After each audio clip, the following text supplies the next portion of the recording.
Hello everyone, मैं हूं पूर्णिमा शुक्ला और हमारे तमाम दर्शकों का बहुत बहुत स्वागत है, अभिनंदन है, आभार है। आप सब हमारे साथ जुड़े और हमारे साथ इस वक्त यहाँ पर मौजूद हैं आज़ाद सिंह जी, जो भोजपुरी फिल्म इंडस्ट्री से कहिए या भोजपुरी जगत से कहिए, वो बहुत सारे खूबसूरत गानों को बना चुके हैं, लिरिसिस्ट हैं, कंपोजर हैं, खुद एक सिंगर हैं और बेहतरीन तरीके से इस इंडस्ट्री में काम कर रहे हैं और अच्छा काम करके लोगों का मनोरंजन कर रहे हैं। पहले तो बहुत बहुत स्वागत आज़ाद जी आपका यहाँ पर हमारे साथ जुड़ने के लिए। पहला सवाल यही, म्यूजिक ही आपने क्यों चुना, क्यों इसको, क्या ये आपका करियर लक्ष्य है या कुछ एक ख्वाहिश है या आपका टैलेंट है, क्यों आपने म्यूजिक को ही अपना करियर चुना है? देखिए, जानबूझ के तो मैंने नहीं चुना है, हो सकता है ईश्वर ने मुझे चुना हो इस काम के लिए। ऐसे मेरा हॉबी तो था मैं सिंगर बनने का, और स्टार्टिंग भी मैंने सिंगर से ही किया था। तो फिर लाइफ ने सपोर्ट नहीं किया, फिर थोड़ा सा मन बदला, फिर मैंने थोड़ी एक्टिंग भी की, कोशिश किया कि मैं एक्टर ही बन जाऊं। लेकिन लिखने की जो कला थी वो मेरे पास शायद सरस्वती माँ ने मुझे दिया था, और थोड़ा बहुत लिख लेता था मैं। लेकिन बहुत सारी चीज़ों में मैंने प्रयास किया कि मैं एक्टिंग कर लूँ या इसमें सफल हो जाए या सिंगर में सफल हो जाए, बट ऐसा कुछ हुआ नहीं। लिरिक्स में मुझे थोड़ा थोड़ा मुझे मतलब दिखने लगा, तो मुझे लगा कि नहीं, यही बेस्ट है मेरे करियर के लिए, तो मुझे इसी को करना चाहिए। और मुझे इसमें सम्मान भी मिल रहा था, जो मैं चाहता था कि मुझे भी लोग, चार लोग इज्जत से मेरा नाम लें, बुलाएं, रेस्पेक्ट दें, तो वो चीज़ मुझे इसमें मिलने लगा। फिर मैंने इसको ही अपना फाइनल किया कि मैं यही करूँगा। फिर आपने कंपोजर बनने का कैसे सोचा? कंपोजर तो देखिए, हर गीतकार लगभग मतलब 80% अगर गीतकारों को देखा जाए तो वो खुद कंपोजर होते हैं। लगभग अपने गाने किसी कंपोजिशन पे ही, किसी मीटर पे ही वो लिखते हैं। तो ये मेरे अंदर भी वो चीज़ था कि मैं लगभग अपने गानों का मीटर मैं खुद सोचता हूँ कि विदाउट मीटर मैं लिख ही नहीं पाता। ऐसा नहीं कि मैं किसी और के कंपोजिशन पे, जो पुराने हिंदी, बहुत सारे लोग ऐसा आइडिया यूज़ करते हैं कि जैसे कि कोई हिंदी का गाना हो या पुराने फोक गाने हो, तो उस पर उस मीटर पे लोग लिख देते हैं, बाद में म्यूजिक डायरेक्टर अपने हिसाब से कंपोज करता है। बट मेरा शुरू से नेचर रहा है ऐसा कि मैं अपना कुछ ऐसा नया कंपोजिशन, नया मीटर तैयार करूं, उस पर मैं गीत लिखूंगा।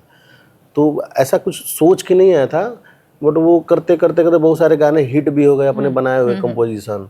म्यूजिक डायरेक्टर लोग के साथ भी बैठते हैं तो होता है कि मैं अपना कुछ आइडिया दिया, उन्होंने कुछ अच्छा उसको पॉलिश करके और बहुत मतलब और बेहतर बनाते हैं लोग। तो धीरे धीरे धीरे सिचुएशन ऐसा आया, बहुत सारी चीज़ें हैं जो नहीं बोल सकते, बट सिचुएशन ऐसा आया कि मुझे लगा कि नहीं, अब मुझे खुद मार्केट में उतरना चाहिए अपना कंपोजिशन लेके। क्योंकि यहाँ कॉन्ट्रैक्ट टाइप का हो गया था कि नहीं, आपने कॉन्ट्रैक्ट ले लिया, म्यूजिक किसी मतलब कंपोजिशन कोई और कर रहा है, लिरिक्स कोई और लिख रहा है, नाम किसी और का हो रहा है जी। तो मुझे लगा जब हम अपने गानों की कंपोजिशन हम खुद करते हैं, तो क्यों नहीं हम खुद म्यूजिक में डायरेक्टर में उतरे, खुद ही करें हम। और हमने शुरुआत किया, अच्छे रिस्पांस मिले, हमने अपना जो भी कंपोजिशन करके खुद से एज ए म्यूजिक डायरेक्टर हमने किया, वो भी उसमें सफलता मिली है हमें। तो तब से मैं कर रहा हूँ, लगातार कर रहा हूँ। कोशिश करना चाहिए, कुछ नहीं मिला तो तजुर्बा ही मिलेगा, तो तजुर्बों के साथ लोग सीखते हैं। मेरा सवाल ये है कि आप जैसे भोजपुरी इंडस्ट्री है जी, हर इंडस्ट्री के अपने चैलेंजेस हैं, कुछ अच्छा है, कुछ बुरा है। जैसा आपने कहा कि आप रोल अपने चेंज करते गए, आपने खुद ट्रायल एंड एरर किया, ये करते हैं, ट्राई करेंगे, सक्सेस हो गए तो ठीक है। तो इस बीच आपको क्या बतौर इस इंडस्ट्री में काम करते हुए क्या क्या चैलेंजेस फेस करने पड़े खुद को सेटल करने के लिए, स्टैब्लिश करने के लिए? बहुत सारी चीज़ें झेलनी तो सबको पड़ती है, जो भी हमारे पहले जो इंडस्ट्री में आए उनको भी झेलना पड़ा है, मुझे भी झेलना पड़ा है। और होता क्या है कि जैसे कि जब आपके पास अनुभव नहीं होता है, बहुत सारी चीज़ की नॉलेज नहीं होती है आपके पास, तो आप ना इन्हीं संघर्षों से सीखते हैं। जब आप संघर्ष करते हैं तो एक एक सिचुएशन आपके साथ ऐसा घटित होता है कि आप उनसे कुछ न कुछ सीखते हैं। प्लस अपने से सीनियर के साथ रहते रहते कुछ सीखा, जो चीज़ हमने बचपन से नहीं जाना था वो यहाँ इंडस्ट्री में आके हमने सीखा। तो लाइफ है, लाइफ में तो ज़िंदगी भर कुछ न कुछ मतलब सीखने को ही मिलेगा, और सीखते रहना है बस। आपने बतौर कंपोजर, बतौर गीतकार बहुत सारे डायरेक्टर्स के साथ काम किया होगा, योगेश जी के साथ भी आपने काम किया, आपने बहुत उनकी तारीफ भी की थी। तो योगेश जी के साथ काम करना और बाकी डायरेक्टर्स के क्योंकि आपने उनके बारे में बहुत बार इंटरव्यू दिया है, जी, जब आपने दबंग सरकार की थी उनके साथ, तो जी, कितना फर्क है जिनसे आपकी जेलिंग अच्छी होती है उनके साथ काम करना या जी। दूसरों के साथ काम करना? नहीं, उनके साथ मेरा बॉन्डिंग बहुत अच्छा है, योगेश जी के साथ मेरा बहुत अच्छा बॉन्डिंग है और मतलब एक बड़े भाई छोटे भाई जैसा रिलेशन है। और सबसे बड़ी बात ये है ना कि देखिए सबके साथ हमने काम किया इंडस्ट्री में, सारे सब लोग अपने अपने आप में सब बादशाह हैं, लेकिन योगेश जी में कुछ स्पेशलिटी है जो वैसे डायरेक्टर को हमारे भोजपुरी में आना चाहिए, करना चाहिए, जिसके पास थोड़ा सा थॉट हो। मैं उनसे पहली बार प्रभावित तब हुआ था जब वो दबंग सरकार की स्टोरी सुनाने आए थे और हम लोग खेसारी भैया के ऑफिस में थे और सब लोग मतलब वहाँ पे बहुत सारे लोग थे। उन्होंने स्टोरी सुना, वो जो उनका नरेशन था ना, उस नरेशन में ही मुझे पूरी पिक्चर के थॉट्स जो है ना मुझे दिख गए थे कि ये पिक्चर क्या बनाने वाले हैं। मैं पहली बार किसी से इतना किसी डायरेक्टर से प्रभावित हुआ था कि जो अपने मतलब बताने से, नरेशन से ही पूरी पिक्चर दिखा दे। नहीं तो लगभग लोग क्या होता है कि 2-4 सीन सुनने के बाद फिर आप आउट हो जाते हो, फिर हाँ मतलब आपके अंदर जा नहीं रहा बट आप बस हाँ हाँ हाँ कर रहे हो। तो वो मुझे उनका बहुत अच्छा लगा, प्लस टेक्निकली बहुत स्ट्रांग है और जैसे सामने वाले टेक्नीशियन का या फिर लिरिक्स राइटर या कंपोजर सबका दुख दर्द समझते हैं कि कौन क्या डिजर्व करता है, तो वो सब चीज़ें मुझे बहुत अच्छी लगती हैं। और हर कोई चाहता है कि मुझे जो सम्मान दे, जो मुझे इज्जत दे, मैं उनके साथ काम करूं, तो मैं ज़्यादा कंफर्टेबल उनके साथ फील करता हूं। एक आपके साथ शेयर, आप उनके मित्र हैं, आप उनके टर्म्स में हैं, हमारी उनसे बात हुई और बात बात में आप कह रहे हैं ऐसे लोग इंडस्ट्री में आने चाहिए। उन्होंने कहा वो इंडस्ट्री से तौबा कर चुके हैं, अब तो वो पिक्चर डायरेक्ट करने वाले ही नहीं है। तो ये आप कैसे बताएंगे इसको, क्या कहेंगे? वो तो खुद अब चाहते ही नहीं कि वो भोजपुरी इंडस्ट्री में काम करे, बतौर डायरेक्टर उन्होंने कहा है। लेकिन वो अपने जगह पे सही है और उन्होंने सही क्यों सही है, क्या वजह क्या है आपके हिसाब से, क्या वजह है? एक ऐसा डायरेक्टर जिसने इतनी अच्छी फिल्म दी है, उनकी विद्यापीठ भी आने वाली है, उसके बावजूद, इन सब परिस्थितियों के बावजूद अगर वो कह रहे हैं कि वो डायरेक्शन नहीं करेंगे, तो आपके हिसाब से क्या वजह हो सकती है? इसे देखिए क्या है ना कि थोड़ी सी इंडस्ट्री में भी प्रॉब्लम है, भोजपुरी में दिक्कत नहीं है, भोजपुरी इंडस्ट्री में प्रॉब्लम है कि डिजर्विंग इंसान को ना कोई वो सम्मान इज्जत नहीं देता है यहाँ पे। अगर आप क्रिएटिव हो तो क्रिएटिव को इसलिए इज्जत नहीं दिया जाता क्योंकि वो आपके सामने भैया भैया नहीं करेगा, मतलब आपकी हर बातों में चमचागिरी जिसको बोलते हैं, तो वो नहीं उनसे होता है। जैसे मेरा भी स्वभाव उसी टाइप का है कि मैं बहुत ज़्यादा नहीं कर पाता हूँ, तो इसलिए शायद मेरा उनसे बहुत ज़्यादा मेल खाता है, तो वो उनको लग रहा होगा कि योगेश जी ने अपने ऊपर लिखी थी दबंग, तब वो आप बोल रहे हैं वैसे ही उनका कैरेक्टर है, तो अपने कैरेक्टर से प्रभावित होकर लिखा है? नहीं, कैरेक्टर हो सकता है, मतलब वो तो वो बताएंगे, लेकिन जो मतलब एक दबंग वाला स्वभाव वाला नहीं बात नहीं है कि मतलब ऐसा वो स्वभाव के हैं। एक स्वभाव ये होता है ना कि आप मतलब का चीज नहीं बोलना चाहते हैं किसी को प्रभावित करने के लिए। आप मन में जो है वही बस है, मतलब ऐसा नहीं कि आप दिखावा करने के लिए किसी को अपनी तरफ आकर्षित करने के लिए। ग्रे साइड उनका नहीं है, तो ब्लैक है या वाइट है, राइट है या रॉन्ग है, उनका बीच का रास्ता नहीं होता। हाँ, तो वो चीज है, तो वो अच्छा काम करना चाहते हैं, वो काम करना चाहते हैं, मतलब सिर्फ काम करना चाहते हैं। और बहुत लोग होता है ना कि काम के साथ भैया जी को, फलाना जी को कैसे प्रभावित करूं, उसके लिए वो सारा अपना जो होता है कि साम दाम दंड भेद सब जो है अपनाते हैं, तो वो उनसे नहीं हो पाता है। उनको है कि भाई आप मेरे साथ काम करो, मैं भी आपके साथ काम कर रहा हूँ, और बेहतर करते हैं, भोजपुरी इंडस्ट्री के लिए करते हैं। जबकि देखा जाए, देखिए इंडस्ट्री में सब लोग काम कर रहे हैं, अपने अपने सबका दाल रोटी सब चल रहा है, लेकिन सब लोग अपने लिए सिर्फ कर रहे हैं, इंडस्ट्री के लिए कोई नहीं कर रहा है कि इंडस्ट्री को विकास कैसे करना है, तो उसके लिए कोई काम कर रहा है। बस इसी बात की लड़ाई उनकी है और इसमें हर किसी का समर्थन नहीं मिल पा रहा है, इसलिए उनको शायद लग रहा है कि नहीं, मुझे इसमें नहीं करना चाहिए। जब मुझे किसी का समर्थन ही नहीं मिल रहा है ऐसे लोगों का कि मैं अच्छा करना चाहता हूं और लोग इसमें सपोर्ट नहीं कर रहे हैं, तो फिर इसमें ऐसे इंडस्ट्री में करके मतलब नहीं, शायद इसलिए बोर हो गए हैं। डायरेक्टर प्रोड्यूसर्स प्रताड़ित हैं, परेशान हैं भोजपुरी फिल्म, क्योंकि फिल्में बिक नहीं रही हैं, अगर रिलीज हो रही हैं तो चल नहीं रही हैं, दर्शक नहीं है, लेकिन गाने तो फटाफट चल रहे हैं, गानों का तो मीटर शुरू से हाई है। आपका जॉब सिक्योर है, आपका प्रोफेशन सिक्योर है? ये तो मतलब खैर आजीवन चलने वाला चीज़ है, गीत और संगीत कभी बंद नहीं हो सकता, आजीवन चलेगा। बस ये होता है कि कभी कभी स्थिति परिस्थिति थोड़ा सा अप डाउन होते रहती है सिचुएशन के अनुसार। कभी होता है कि अच्छे गानों का माहौल बना होता है, कुछ महीने बीच बीच में कुछ ऐसी प्रजाति आ जाती हैं उसमें कि फिर वल्गर परोसना शुरू करते हैं, उनके चलते हम लोग पे भी दाग लगाया जाता है, क्योंकि हम भोजपुरी इंडस्ट्री से जुड़े हैं। बट चलेगा, ऐसे चलते रहेगा, ऐसा नहीं है कि इंडस्ट्री कभी बंद होगी। तो ये एक बात है, आपने बहुत अच्छा मुद्दा उठाया। आप किसी भी इंडस्ट्री, बीट एनी सिनेमा, कहीं भी जाइए, पहला जो आरोप लगता है भोजपुरी सिनेमा पर 1963 पे, if I guess I am not wrong, शुरुआत हुई गंगा मैया तो है पेरे चढ़ोबे फिल्म से, जो बहुत ही शालीनता से भरी थी। एक दशक गया जब ऐसी ही फिल्में बनती रही, फिर एक ऐसा कल्चर डेवलप हुआ जहां आप सिर्फ एलिगेशन लगता है कि भोजपुरी सिनेमा पूरी तरह से अश्लीलता परोसता है, अभद्रता है, यहाँ पर कुछ भी एक सेंसफुल चीज नहीं है, कैसे भी करके एक टारगेट है ऑडियंस का जिसको अट्रैक्ट करने की कोशिश की जाती। क्या वाकई ये सच है? सिर्फ एक ही ऑप्शन बचा है भोजपुरी इंडस्ट्री में या भोजपुरी म्यूजिक में, क्योंकि डबल मीनिंग वर्ड्स होते हैं। जैसे देखिए, इस पे अगर हम लोग अगर डिस्कशन करें तो बहुत लंबा चैप्टर है ये, कि जैसे कि अगर वल्गरिटी की बात करें तो वल्गरिटी लगभग सारे मतलब जो भी इंडस्ट्री है इंडिया में, हर इंडस्ट्री में लगभग है।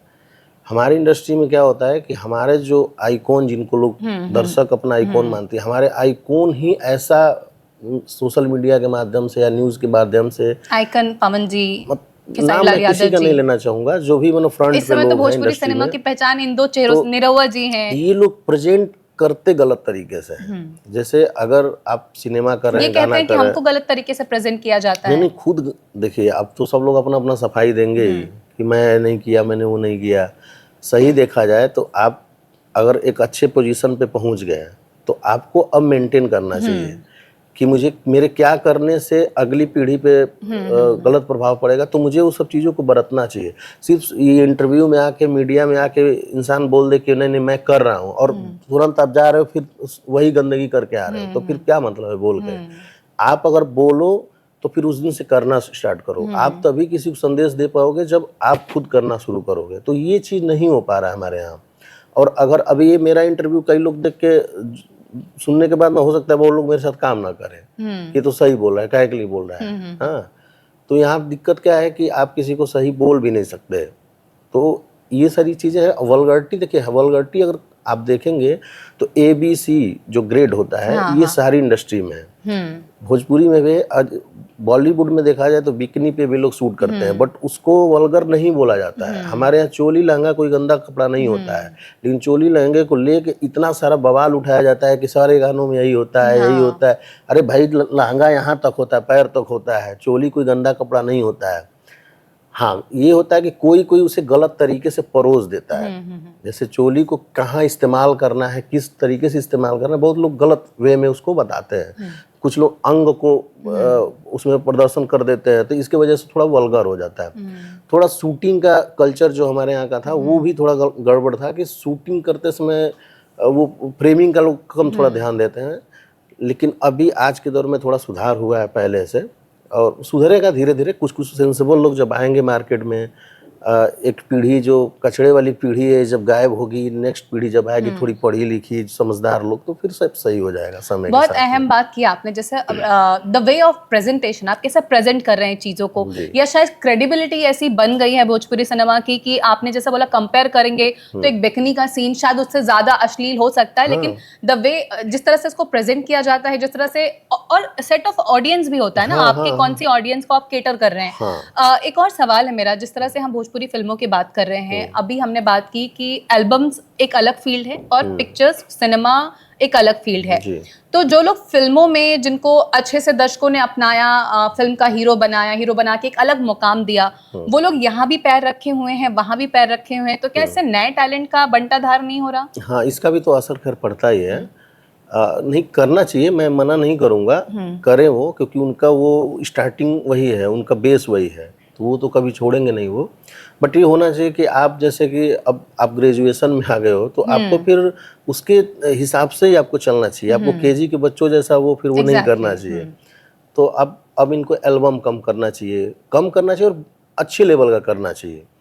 तब ना नीचे के लोग, जब आप एक नया सिंगर, छोटा सिंगर जो करना चाहता है, आप भी वही कर रहे हो, तो फिर आप में उसमें पर कहाँ रह गया? फिर स्टारडम किस बात का? फिर आपके नाम के आगे फला स्टार, ये अलग अलग नाम क्योंकि लगते हैं, आपको लोग एड्रेस करते हैं बतौर फिल्म स्टार के तौर पर। हाँ, तो फिर वो नहीं होना चाहिए। तो मेंटेन करना चाहिए इंसान को कि चलो अब हम इस ओहदे पे आ गए कि अब हमको ऐसा काम करना चाहिए कि हमारे आने वाले जो हमसे जूनियर हैं वो हमसे कुछ सीखे, वो हमसे और बेहतर करने की कोशिश करें। बट वही मैं बोला ना कि इंडस्ट्री के बारे में कोई नहीं सोच रहा है, सिर्फ अपना घर, अपना पैसा, बस उसके चक्कर में लोग लगे हुए हैं। इंडस्ट्री के बारे में कोई नहीं सोच रहा है कि भोजपुरी इंडस्ट्री को भी बड़ा बनाए। बस सिर्फ लोग जो है मीडिया में आके बोलते हैं लोग कि इंडस्ट्री बड़ा करना है, कैसे करना है इस पे किसी का ध्यान नहीं है। जमीनी हकीकत पर काम करना, उसका समाधान ढूंढना काम नहीं हो रहा। बिल्कुल। आप जिस अभी हमने आप देखा है, आप पिछले वक्त में किस तरह से आपने बहुत सारे अच्छे गाने दिए, आपका फ्यूचर प्रोजेक्ट क्या है, किस पे काम चल रहा है, आने वाले वक्त में कौन से ऐसे गाने हैं जो चार्ट बस्टर्स हो सकते हैं? अभी लगे हैं, अभी कुछ गाने आने वाले हैं पीपा म्यूजिक भोजपुरी से, और खेसारी जी ने गाया है, बहुत अच्छे लेवल का। अब मेरे जो भी अभी इसके पहले मेरा एक गाना रिलीज हुआ था, एगो बात बताइए। अब मेरा गाना देखिए, मैं पहले से और अब में बहुत सारा चीज़ मैंने चेंज किया हुआ है। मैं खुद उस पर वर्क कर रहा हूँ कि मैं ऐसा काम ना करूँ ताकि मैं दूसरे को मैसेज ना दे पाऊँ, ऐसा नहीं कर रहा हूँ। कोशिश ये कर रहा हूँ कि मैं ऐसा कुछ करूँ कि मैं किसी को संदेश दे सकूँ कि देखो मैं भी बदलाव कर रहा हूँ, आप भी करो। तो अभी धीरे धीरे बहुत सारी तैयारियां चल रही हैं, गाने बन रहे हैं, और जैसे शेड्यूल सेट होगा रिलीज़ किया जाएगा।